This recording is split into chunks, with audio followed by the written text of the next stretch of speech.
नमस्कार दोस्तों, स्वागत है आपका अपने YouTube channel top rank study में। जैसा कि आप देख रहे हैं, आपको लगातार वीडियोस मिल रहे हैं। जैसे कि बीएससी फिजिक्स का पार्ट करवा रहे हैं सुनील सर। तो 10वीं कक्षा के बच्चों की डिमांड आई थी कि सर हमें 10वीं की मैथ भी करवाई जाए।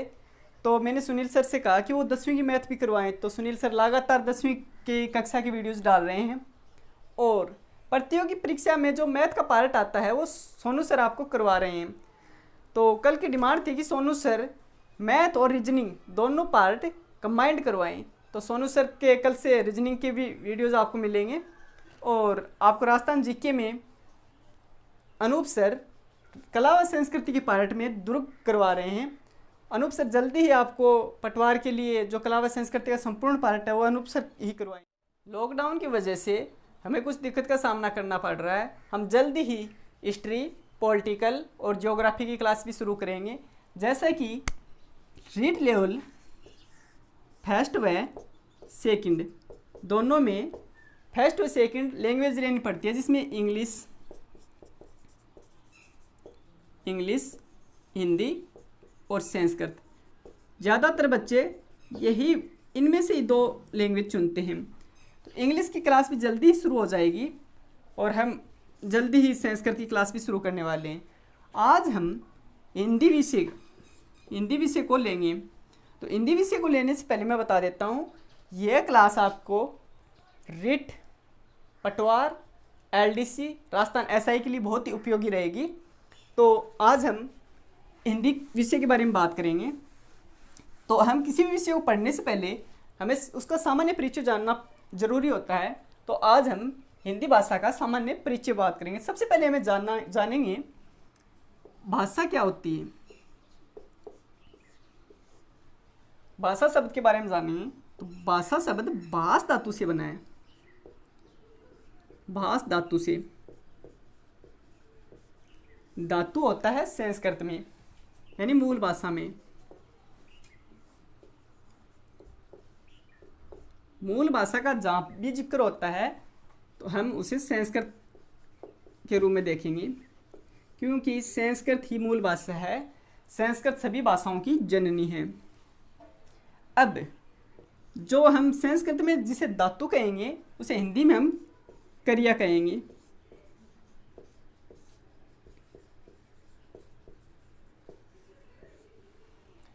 अब हम जानेंगे कि भाष का अर्थ क्या होता है। इसका शाब्दिक अर्थ होगा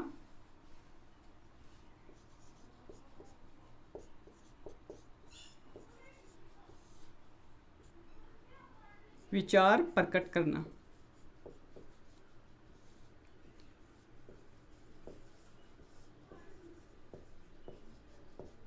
एक बार दोबारा देखिए, भाषा शब्द भाष धातु से बना है। धातु संस्कृत में होता है जिसे हिंदी में हम क्रिया कहेंगे। इसका शाब्दिक अर्थ होगा भाष का विचार प्रकट करना। विचार एक अध्वन्यात्मक इकाई है।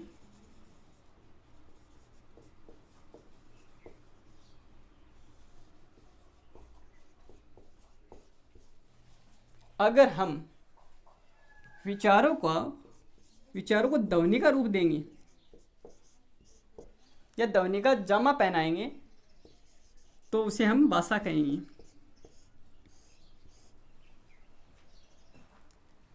अब देखिए, जैसे कि ये कोई व्यक्ति है, इसके मन में कुछ विचार या भाव है। ये एक और व्यक्ति है। यह व्यक्ति अपने विचार या भाव इस व्यक्ति से साझा करना चाहेगा। यह विचार या साझा करने के लिए जिस माध्यम या साधन का प्रयोग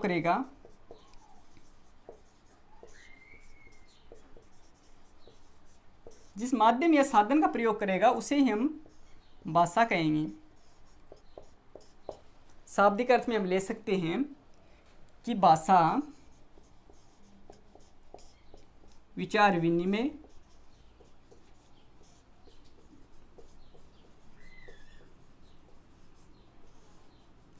विचारों का आदान प्रदान,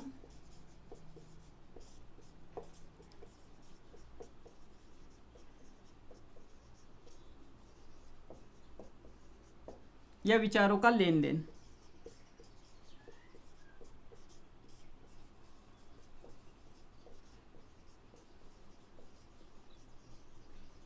लेन देन का साधन है। परिभाषा के रूप में बात करें, एक व्यक्ति या व्यक्तियों का समूह, ध्यान से सुनिए, एक व्यक्ति या व्यक्तियों का समूह दूसरे व्यक्ति या व्यक्तियों के समूह को अपने विचार या भाव जिस माध्यम से प्रकट करता है उसे ही हम भाषा कहेंगे। अब बात करते हैं कि विचारों को हम 3 प्रकार से प्रकट कर सकते हैं।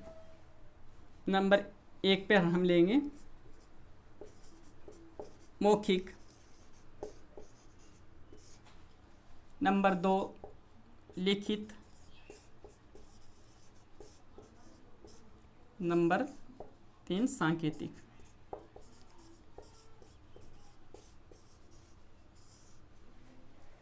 हम विचारों को 3 प्रकार से प्रकट कर सकते हैं, मौखिक रूप से, लिखित रूप से, सांकेतिक रूप से। इस प्रकार हम कह सकते हैं कि भाषा के 3 प्रकार होते हैं।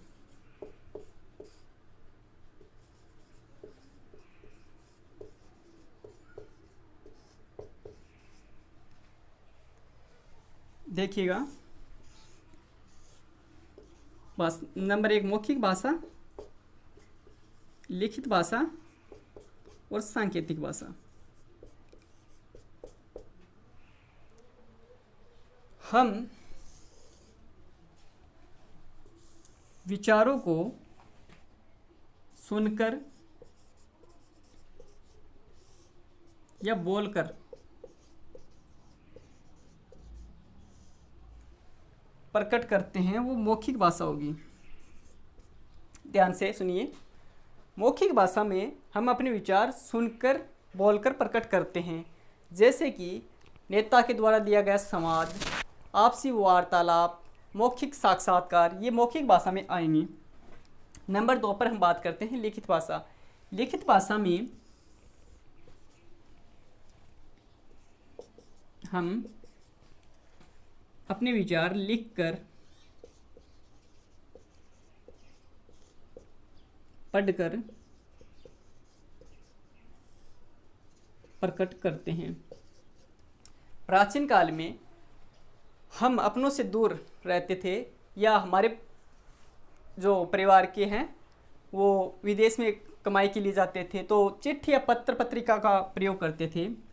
तो वो हमें विदेश से हमें कोई पत्र भेजते थे, हम उस पत्र को पढ़कर वापस जवाब उसी पत्र के माध्यम से लिखकर उसको देते थे। तो वो होती है लिखित भाषा, जैसे कि पत्र पत्रिकाएं,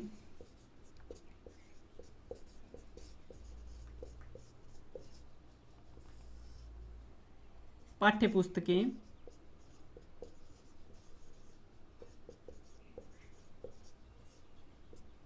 समाचार पत्र,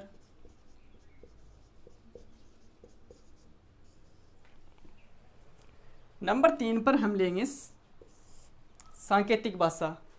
इसका प्रयोग हम संकेतों के माध्यम से करेंगे।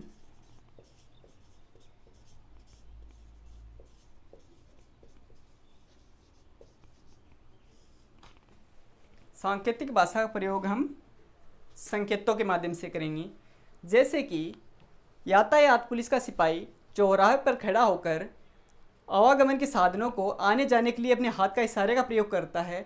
वो सभी ड्राइवरों को कहने तो नहीं जाता है कि चलो अब भीड़ छंट गई है, वो सिर्फ हाथ का इशारा करता है, इससे कि ड्राइवर समझ जाते हैं और वो चलने लगते हैं। रुकने का इशारा करता है तो रुक जाते हैं। इसी प्रकार क्रिकेट मैच में अंपायर जब बल्लेबाज 6 रन लगाता है तो वो हाथ के इशारे से 6 का इशारा करता है। वो स्टेडियम में बैठे लोगों को कहने नहीं जाता कि अब आप ताली बजाओ कि बल्लेबाज ने 6 लगा दिया है। तो इस प्रकार हम संकेतों के माध्यम से प्रयोग करेंगे, वो सांकेतिक भाषा होगी। अब एक सवाल आता है कि इनमें से सबसे सरल भाषा कौन सी है और सबसे कठिन भाषा कौन सी है।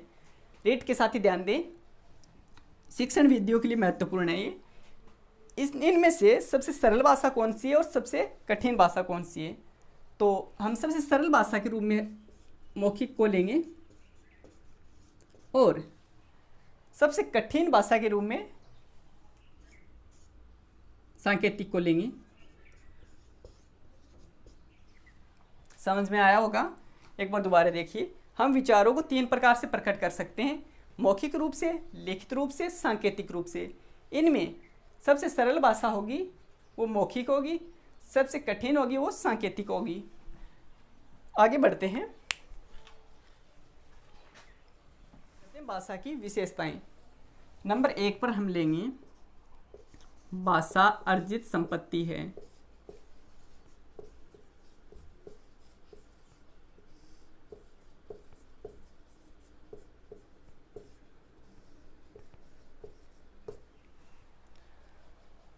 शिक्षण विधियों के संदर्भ में शिक्षक भर्ती की तैयारी करने वाले बंधु ध्यान दें कि भाषा अर्जित संपत्ति है। जी हाँ, भाषा एक अर्जित संपत्ति है। ये सच है। बोलना जन्मजात क्रिया है।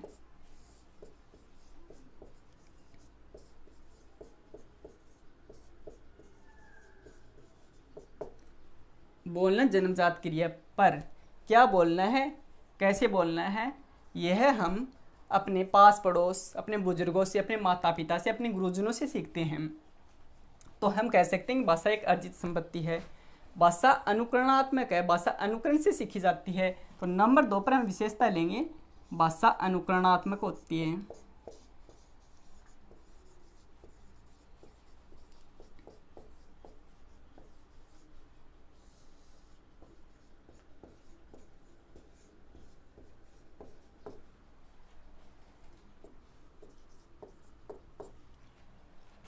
हाँ, भाषा अनुकरणात्मक होती है। भाषा अनुकरण के द्वारा सीखी जाती है।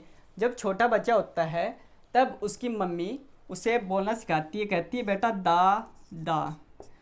वो 3 से 4 बार या 5-7 दिन बार लगातार बोलती है कि बोल बेटा दा दा। एक दिन बच्चा अचानक बोल उठता है दा दा। तो भाषा अनुकरण से ज़्यादा सीखी जाती है। तो ये हमें ध्यान रखना है। नंबर 3 पर हम लेंगे भाषा परिवर्तनशील है।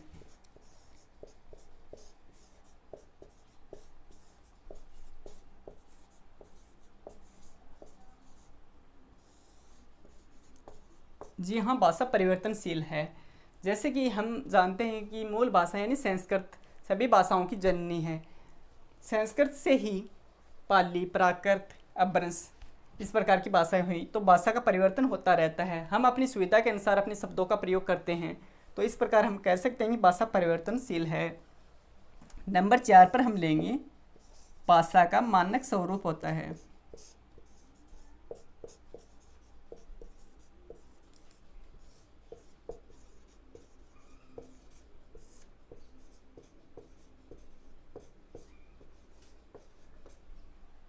भाषा का मानक स्वरूप होता है।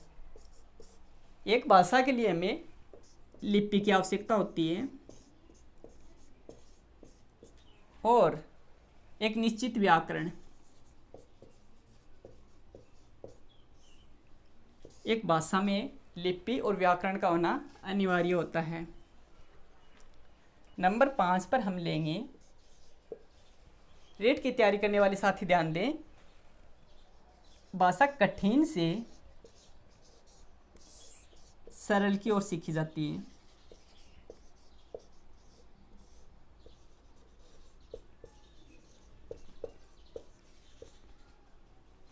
जी हाँ, हम शिक्षण सूत्रों में पढ़ते हैं कि शिक्षण सूत्र होता है सरल से कठिन की ओर, लेकिन भाषा के संदर्भ में हम लेंगे कठिन से सरल की ओर। ये रीट के विद्यार्थी विशेष तौर से ध्यान दें इस पर कि भाषा कठिन से सरल की ओर सीखी जाती है। जैसे पहले हम हिंदी व्याकरण पढ़ेंगे तो पहले हम वर्ण पढ़ेंगे। वर्ण को जानने के बाद हम शब्दों को आसानी से समझ जाएंगे। शब्द और वर्ण दोनों जान जाएंगे तो वाक्य बनाने में हमें आसानी होगी। इसलिए भाषा कठिन से सरल की ओर होती है।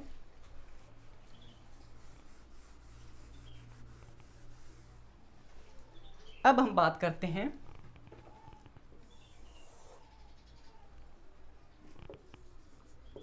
भाषा को सीखने के लिए आवश्यक तत्व है।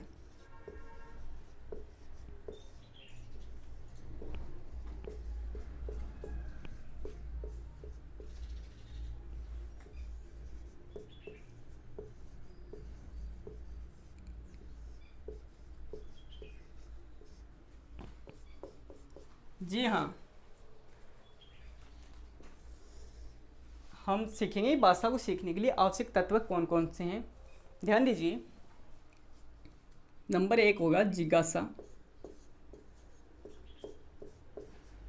हम वाक्यांश के लिए एक शब्द का प्रयोग करते हैं जिज्ञासा, जिसका अर्थ होता है जानने की इच्छा। जानने की इच्छा। अगर हम कोई चीज़ को सीखना चाहते हैं तो हम उस चीज़ के बारे में जानने की इच्छा रखेंगे तो हम उस चीज़ को आसानी से सीख सकते हैं। दूसरा होगा अनुकरण। भाषा अनुकरण से सीखी जाती है। यह हमने भाषा की विशेषता में पढ़ा था, भाषा अनुकरणात्मक होती है। भाषा को हम अनुकरण से अच्छी तरह सीख सकते हैं। नंबर 3 पर होगा अभ्यास। अगर हमें कोई चीज़ कठिन लगती है या कोई कार्य कठिन लगता है, हम उसका बार बार अभ्यास करेंगे तो वो कार्य हमारे लिए आसान हो जाएगा। जैसे कि कवि वरण की एक पंक्ति है, करत करत अभ्यास के जड़मति होत सुजान, रसरी आवत जावत के सिल परत निशान। इसलिए हमें कोई भी चीज़ सीखने के लिए अभ्यास को करना आवश्यक है। तो एक बार दोबारा देखिए, हमने पढ़ा भाषा की विशेषताएं। भाषा अर्जित संपत्ति है, भाषा अनुकरणात्मक होती है, भाषा परिवर्तनशील है, भाषा का मानक स्वरूप होता है, कठिन से सरल की ओर होती है। भाषा को सीखने के लिए आवश्यक तत्व होगा कि विद्यार्थी में जिज्ञासा होनी चाहिए, अनुकरणात्मक होती है। नंबर 3 अभ्यास की आवश्यकता होती है। अब हम आगे बढ़ते हैं। अब हम जानेंगे भाषा को सीखने का मनोवैज्ञानिक क्रम। शिक्षक भर्ती की तैयारी करने वाले साथी ध्यान दें, भाषा को सीखने का मनोवैज्ञानिक क्रम होगा। एक ट्रिक है, हिंदी में हम उसे सुबोपली कहेंगे।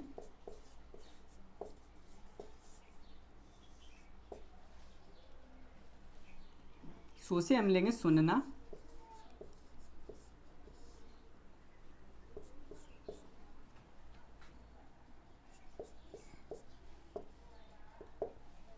बो से हम लेंगे बोलना, और नंबर 3 पर हम लेंगे पढ़ना, और नंबर 4 पर हम लेंगे ले से लिखना।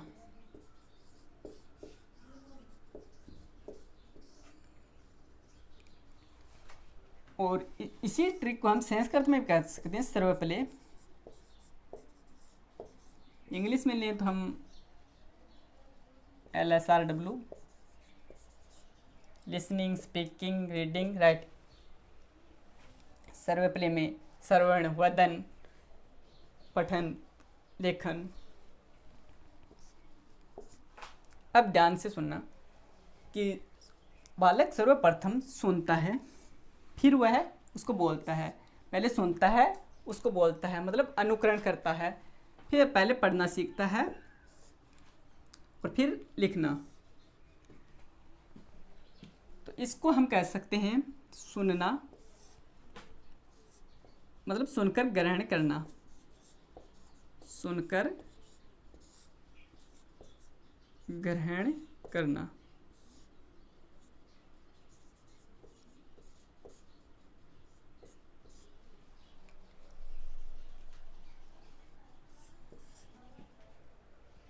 बोलना से लेंगे हम बोलकर अभिव्यक्त करना।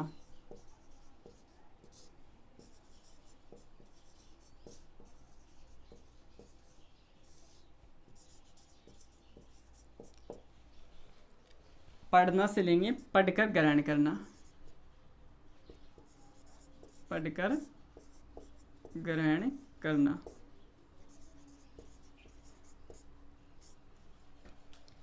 लिखना से है लिखकर अभिव्यक्त करना।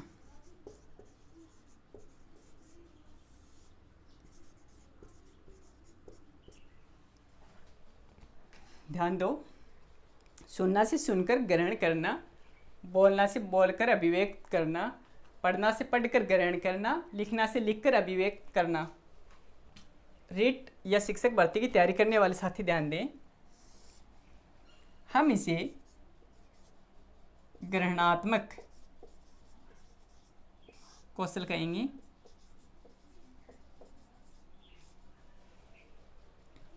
इसे हम अभिव्यक्तात्मक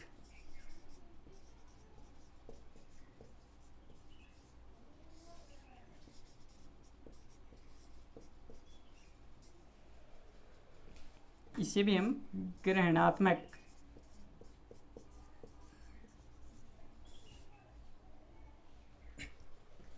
इसे हम अभिव्यक्तात्मक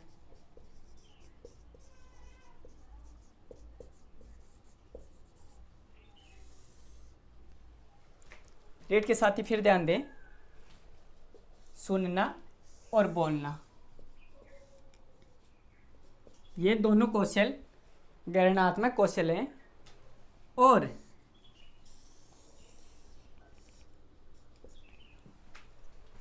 बोलना व लिखना अभिव्यक्तात्मक कौशल हैं। तो ध्यान दें, ये दोनों हैं सुनना और पढ़ना, ये हैं ग्रहणात्मक कौशल और बोलना और लिखना है अभिव्यक्तात्मक कौशल। अब हमारे पास कोई भी क्वेश्चन आ सकता है, इनमें से पूछ सकता है कि ग्रहणात्मक कौशल कौन से हैं और अभिव्यक्तात्मक कौशल कौन से हैं। अब हम आगे बढ़ते हैं। अब हम बात करेंगे हिंदी भाषा का ऐतिहासिक विकास क्रम क्या है। हमने जाना कि संस्कृत मूल भाषा है, संस्कृत मूल भाषा है, सभी भाषाओं की जननी संस्कृत है। संस्कृत के दो रूप हैं, प्राचीन काल में चलते थे।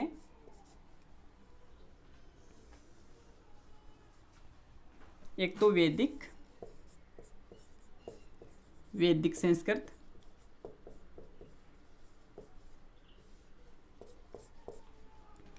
नंबर 2 लौकिक संस्कृत।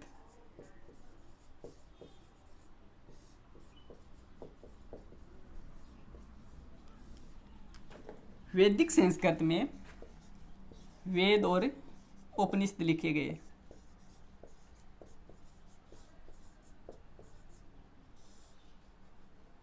और लौकिक संस्कृत में दो महाग्रंथ महाभारत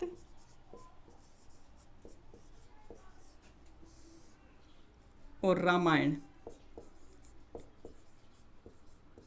लिखे गए। अब आपको बता देता हूँ, वैदिक संस्कृत सामान्य लोगों को समझ नहीं आती थी। सामान्य लोग वैदिक संस्कृत का उपयोग नहीं करते थे, पढ़े लिखे लोग ही वैदिक संस्कृत का उपयोग करते थे, जिसमें वेद और उपनिषद थे। जो कि प्रकांड पंडित है वही इनका उपयोग करता था। लौकिक संस्कृत सामान्य बोलचाल की भाषा थी। अब आपको पता है कि वैदिक संस्कृत का रूप नहीं बिगड़ा, क्योंकि ये सामान्य बोलचाल की भाषा नहीं थी। अब सामान्य लोगों ने अपनी सुविधा के अनुसार इस भाषा का स्वरूप बिगाड़ना शुरू कर दिया। तो यहाँ से निकली फिर पाली भाषा।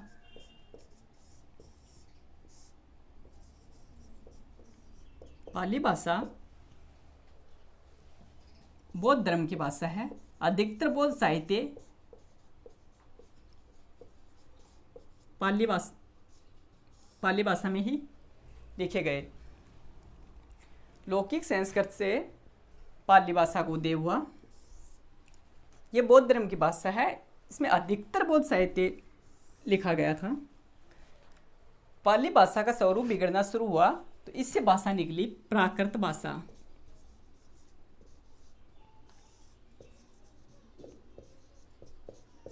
प्राकृत भाषा जैन धर्म की भाषा थी।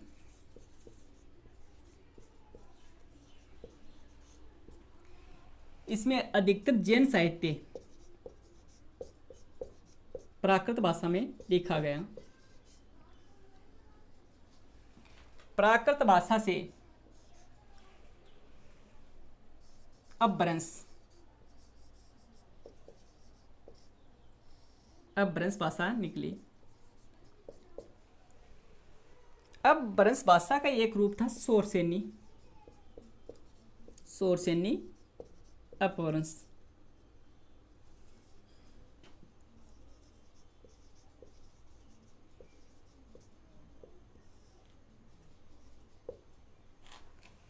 सोर्स यानी अपभ्रंश से हमारी हिंदी भाषा का उदय हुआ। एक बार दोबारा ध्यान दें। प्राचीन काल में मूल भाषा थी संस्कृत।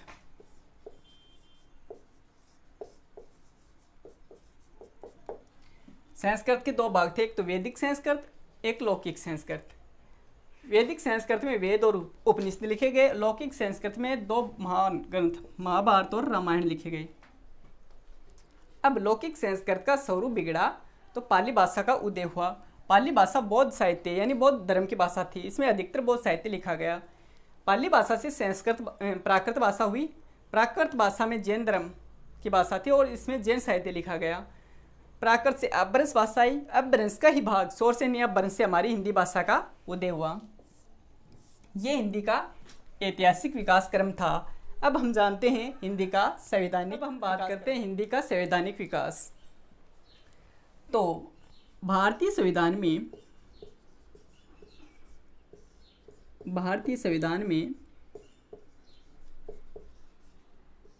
8वीं अनुसूची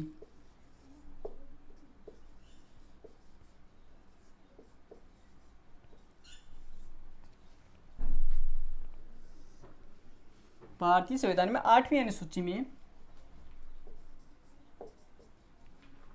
22 भाषाओं का उल्लेख है।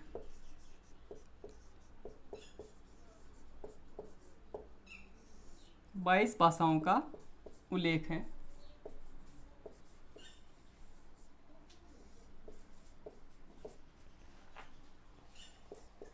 भारतीय संविधान में 8वीं अनुसूची में 22 भाषाओं का उल्लेख है।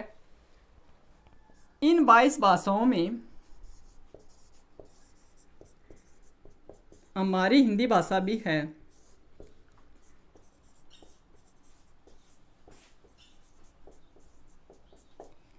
हिंदी भाषा का भारत में महत्व देखते हुए इसको राजभाषा का दर्जा दिया गया है।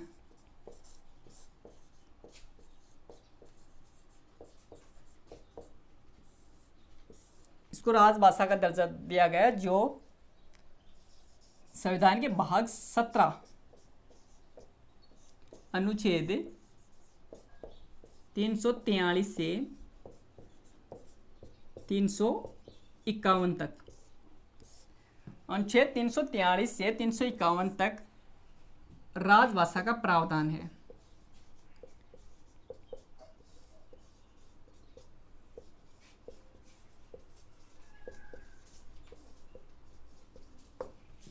भारतीय संविधान में 8वीं अनुसूची में 22 भाषाओं का उल्लेख है। 22 भाषाओं में हमारी हिंदी भाषा भी है।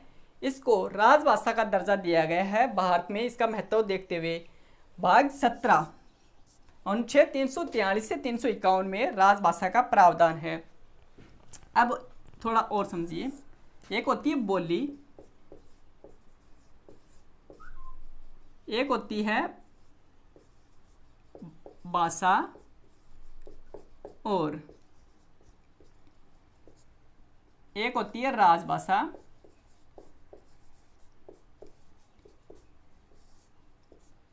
एक होती है राष्ट्रीय भाषा।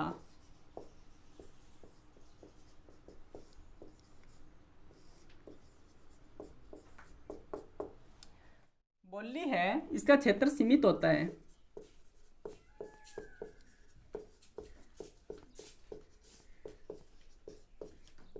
इसका क्षेत्र सीमित होता है। इस क्षेत्र का विस्तृत रूप भाषा कहलाता है। ध्यान दें, भाषा के सीमित क्षेत्र को हम बोली कहते हैं। जैसे राजस्थानी एक भाषा है, इसकी कई उपभाषाएं हैं, कई बोलियां हैं। जैसे कि अलवर भरतपुर में मेवाती भाषा है, उदयपुर चित्तौड़गढ़ में मेवाड़ी है, जोधपुर क्षेत्र में हम मारवाड़ी बोलते हैं और जयपुर दौसा क्षेत्र में ढूंढाड़ी भाषा बोलते हैं। और बोली का विस्तृत रूप, इसका क्षेत्र विस्तृत हो जाता है तो वो भाषा हो जाती है। राजभाषा वो होती है जिसमें संघ का प्रशासनिक कार्य होता हो। संघ का प्रशासनिक कार्य,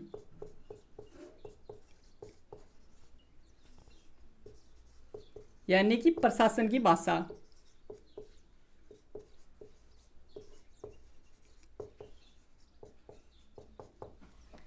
राष्ट्रीय भाषा होती है जिस देश में जो भाषा ज़्यादातर बोली जाती है उससे हम राष्ट्रीय भाषा कहते हैं। हिंदी हमारे क्षेत्र में ज़्यादातर बोली जाती है, पर हमारे देश में का ना ही तो कोई धर्म है ना ही कोई भाषा है, इसलिए संविधान में हिंदी को राष्ट्रीय भाषा का दर्जा नहीं दिया गया। तो आज की वीडियो में हमने जाना हिंदी भाषा का सामान्य परिचय। हमने पढ़ा भाषा शब्द का अर्थ क्या होता है, भाषा कितने प्रकार की होती हैं, भाषा की विशेषताएं और भाषा को सीखने का मनोवैज्ञानिक क्रम, भाषा को सीखने के लिए आवश्यक तत्व कौन कौन से होते हैं। हमने पढ़ा हिंदी भाषा का ऐतिहासिक विकास, हिंदी भाषा का संवैधानिक विकास, और कल हम लेके आएंगे व्याकरण का पार्ट। तो आज की वीडियो को हम यहीं विराम देते हैं। अगर आपको हमारा ये वीडियो पसंद आया है तो प्लीज़ इसको लाइक कर दीजिए, और आपको कोई भी सुझाव देना हो तो हमें कमेंट के माध्यम से अवगत करवाएं। अगर आपने अभी तक हमारे चैनल को सब्सक्राइब नहीं किया है तो हमारे चैनल को सब्सक्राइब कर दीजिए, साथ ही बेल आइकन को प्रेस कर दीजिए, जिससे कि आगे आने वाली वीडियो के नोटिफिकेशन आपको मिलते रहें। धन्यवाद।